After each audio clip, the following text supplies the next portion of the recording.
पिछले एक हफ्ते में अमेरिकन मीडिया में 3 बातें हुई। अलग अलग देखी जाए तो रूटीन लगती है, लेकिन साथ रखकर देखी जाए तो कहानी कुछ और ही बनती है। इजराइल के प्राइम मिनिस्टर ने एक मुल्क का नाम लिया और कहा कि यही वजह है कि अमेरिकन पब्लिक की सिंपैथी इजराइल के खिलाफ जा रही है। एक अमेरिकन न्यूज चैनल ने रिपोर्ट किया कि ईरान ने चुपचाप अपने मिलिट्री एयरक्राफ्ट उसी मुल्क के एयरबेस पर पार्क कर दिए और 11 मई की शाम तक एक सीनियर यूएस सीनेटर डिमांड कर रहे थे कि उस मुल्क के मीडिएटर रोल की पूरी जांच हो। ये मुल्क है दोस्तों पाकिस्तान।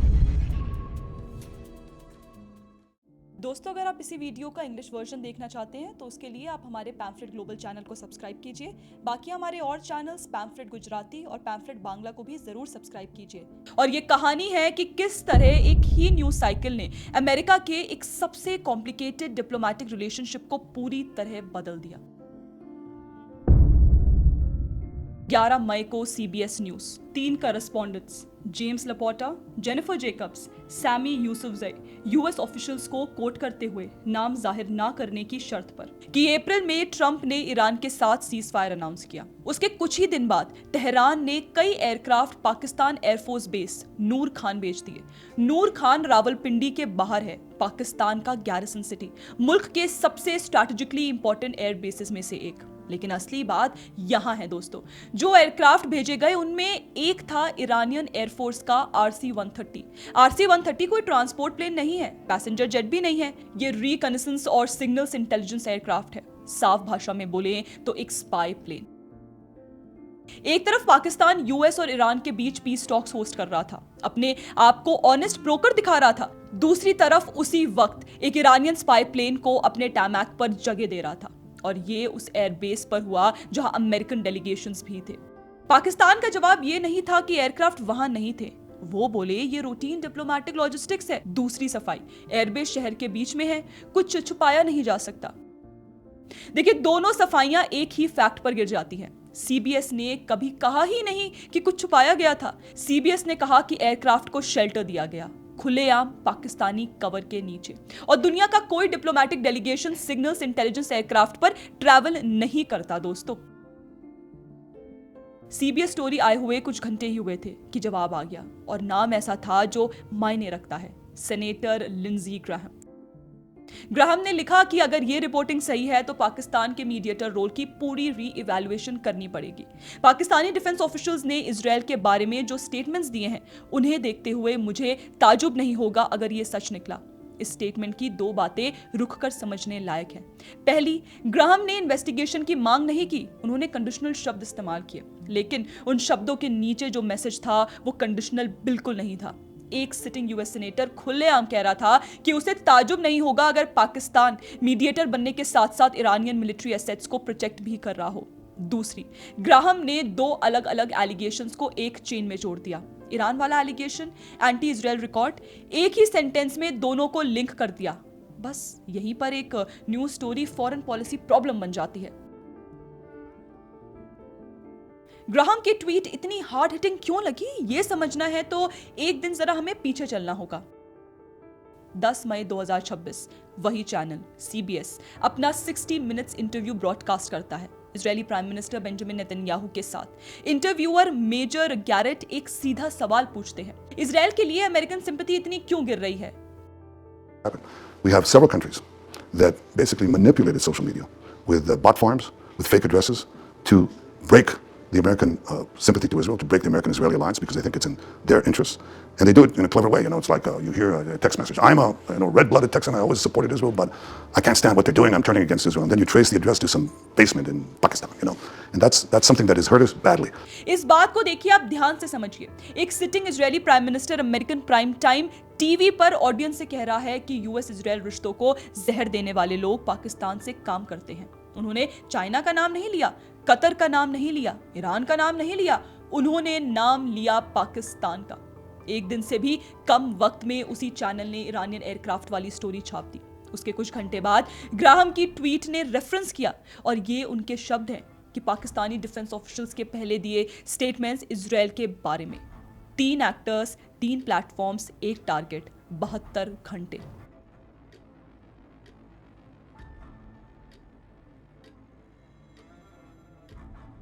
ग्राहम ने जब पाकिस्तानी डिफेंस ऑफिशियल्स और इजराइल का रेफरेंस दिया तो वो कोई वेग बात नहीं थी, बिल्कुल स्पेसिफिक थी। यूएस और ईरानी डेलीगेशंस को इस्लामाबाद में लैंड करना था, उसी पीस टॉक्स के लिए जो पाकिस्तान खुद होस्ट कर रहा था। बस कुछ ही घंटे पहले पाकिस्तान के डिफेंस मिनिस्टर ख्वाजा आसिफ ने एक्स पर एक पोस्ट लिख दी। आसिफ ने लिखा, जब इस्लामाबाद में पीस टॉक्स चल रहे हैं, लेबनान में जेनोसाइड हो रहा है, इजराइल इनोसेंट सिटीजन्स को मार रहा है, पहले गाजा, फिर ईरान, अब लेबनान। मुझे उम्मीद है और मैं दुआ करता हूं कि पैलेस्टीनियन लैंड पर इस कैंसेरियस स्टेट को बनाने वाले लोग यूरोपियन ज्यूज से पीछा छुड़ाने के लिए नरक में चले। सोचिए, यह आदमी टॉक्स होस्ट कर रहा था और उसके किसी मेहमान के सबसे करीबी एलाई के बारे में ये शब्द थे। इजराइल का जवाब देखिए उसी दिन आ गया। नेतन्याहू के ऑफिस ने आसिफ के शब्दों को इजराइल की एनिलिएशन की मांग बताया। फॉरेन मिनिस्टर गिडियन सार ने कहा, जूविश स्टेट को कैंसीरियस कहना असल में उसके विनाश की मांग है। वॉशिंगटन में इजराइल के एम्बेसडर यशील लिटर ने कहा, आसिफ मीडिएटर नहीं है, आसिफ खुद प्रॉब्लम है। एक महीने बाद जब ग्राहम ने यह सब रेफरेंस किया, वो इसी रिकॉर्ड की तरफ इशारा कर रहे थे। पाकिस्तान ने प्रोसिक्यूशन को अपना कैरेक्टर विटनेस खुद पकड़ा दिया, इंडिक्टमेंट फाइल होने से हफ्तों पहले। अब आप पिछले 72 घंटों से थोड़ा पीछे हटिए, उन महीनों को देखिए जिन्होंने इन 72 आवर्स को बिल्डअप किया है, क्योंकि सिग्नल्स छुपे नहीं थे। इस साल मार्च में अमेरिकन कमेंटेटर लॉरा लूमर, जिनकी प्रेसिडेंट ट्रंप तक सीधी पहुंच मानी जाती है, पहली बार इंडिया आती हैं। इंडिया टुडे कॉन्क्लेव के स्टेज से ऑन द रिकॉर्ड वो कहती हैं, I agree. I think that Pakistan's biggest export to the entire world is Islamic terrorism. And I don't think that we should be cozying up to the Pakistani government or Pakistan at all, given the fact that it's an openly jihadist and pro-Sharia government. फिर अप्रैल में पाकिस्तान के defence minister वो ex post लिखते हैं जो अभी हमने आपको दिखाया। इजरायली ऑफिशियल्स प्राइम मिनिस्टर के ऑफिस से लेकर एम्बेसडर्स तक खुलेआम सवाल उठाते हैं कि पाकिस्तान मीडिएटर बनने के लायक है भी या नहीं। इजरायली कमेंटेटर्स बाद में जुड़ते हैं। एमिली श्रैडर, एक इजरायली एनालिस्ट, पाकिस्तान को नॉट एन इम्पार्शियल एक्टर कहती है। एक्स यूएस ऑफिशियल एली कोहनिम अपने ऑडियंस को याद दिलाती है, यही मुल्क है जिसने ओसामा बिन लादेन को पनाह दी थी। इन्हीं महीनों में एग्जाइल में बैठी अफगान आवाजें अपनी गवाही जिंदा रखती हैं। पिछली Afghan parliamentarian Maryam Solaimankhil global TV पर पाकिस्तान को रीजन का कैंसर कहती हैं। तालिबान को वही नाम देती हैं जो वो हमेशा देती आई हैं, पाकिस्तान का प्रॉक्सी। अब आता है मई। नेतन्याहू 60 मिनट्स पर पाकिस्तानी बेसमेंट्स का नाम लेते हैं एंटी इजराइल बॉट फार्म्स के सोर्स के रूप में। We have several countries that basically manipulated social media with bot farms, with fake addresses to break the American sympathy to Israel, to break the American-Israeli alliance because they think it's in their interests.